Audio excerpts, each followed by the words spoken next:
मोदी जी, तुम्हारी दुकान ठीक ठाक से चल रही है ना? रोजाना के हरे हरे नोट छापते रहते हो। अखिलेश बाबू, आजकल हरियाली बंद हो गई है। आजकल तो नीली पीली नोट चल रही है, हरे नोट बंद हो गए हैं। हाँ हाँ, ये तो पहले की बात बोल गया मैं। चलो ठीक है, नीले पीले ही सही, पर छपाई तो चल रही है ना? अखिलेश भैया, मैंने और मोदी जी ने पार्टनरशिप में दुकान खोली थी। पूरी की पूरी दुकान खाली हो गई है। बस आप तो बैठे बैठे गप्पे मारते रहते हैं। मोदी जी, फोकट में गप्पे क्यों मारते हो? कोई मजेदार किस्सा सुना दो तो मैं तुमको 5 रुपए दूंगा। मोदी जी, मैं भी 5 रुपए दूंगा। मोदी जी, हम इनसे क्या कम पड़ते हैं क्या? मैं तुमको 10 रुपए दूंगा। शुरू करो मोदी जी कोई किस्सा कहानी। हाँ तो भैया होन, आज मैं आपको एक गरीबी की कहानी सुनाऊंगा। गरीबी पाप का मूल होती है, ऐसा सियाने बुरे लोग होन कहते हैं। एक गरीब आदमी था। एक दिन वह राजा के पास कर्ज मांगने के लिए गया। राजा साहब से बोला कि राजा साहब, मुझे 5,000 रुपए दे दो कर्ज के रूप में। मैं 5 महीने के भीतर आपके पैसे वापस लौटा दूंगा। राजा साहब ने उस पर विश्वास करके उसे 5,000 रुपए दे दिए। 5 महीने पूरे हो गए, लेकिन उस व्यक्ति ने राजा के पैसे वापस नहीं दिए। तो मजबूरन राजा उसके घर गया पैसे मांगने के लिए, पर वह व्यक्ति घर नहीं मिलता था और कभी जब भी मिलता था तो कुछ भी बहाना करके राजा को टाल देता था, वहाँ से वापस पहुँचा देता था। एक दिन राजा साहब को गुस्सा आ गई।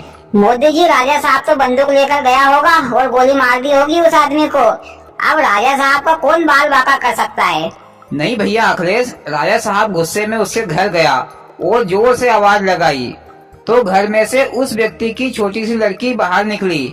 तो राजा साहब ने उस लड़की से पूछा, बेटी तुम्हारे पिताजी कहाँ गए हैं? तो लड़की ने कहा, महाराज स्वर्ग का पानी रोकने गए हैं। और बेटी तुम्हारा भाई कहाँ गया है? राजा साहब, भैया बिना वजह के झगड़ा करने गया है। और तुम्हारी माँ कहाँ गई है? बेटी बोली, माँ 1 के 2 करने गई है। राजा को उसके बेतुके जवाब सुनकर गुस्सा आ गई। अरे एक रपाटा लगाया होगा छोरी को, बदतमीजी कर रही है राजा साहब से।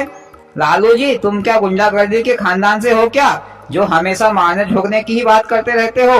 अरे प्यार से पूछा होगा। मोदी जी आगे बताओ, आगे क्या हुआ, जल्दी बताओ।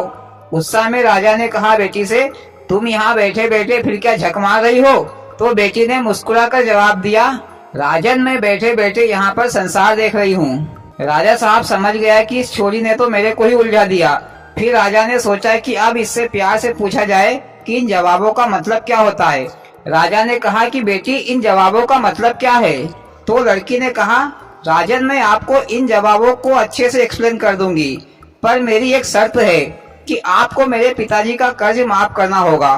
तो राजा ने कहा, ठीक है, मैं तुम्हारे पिताजी का कर्ज माफ कर दूंगा, आप बताओ। तो लड़की ने कहा कि राजा साहब आप कल आना, मैं आपको कल अच्छे से एक्सप्लेन कर दूंगी।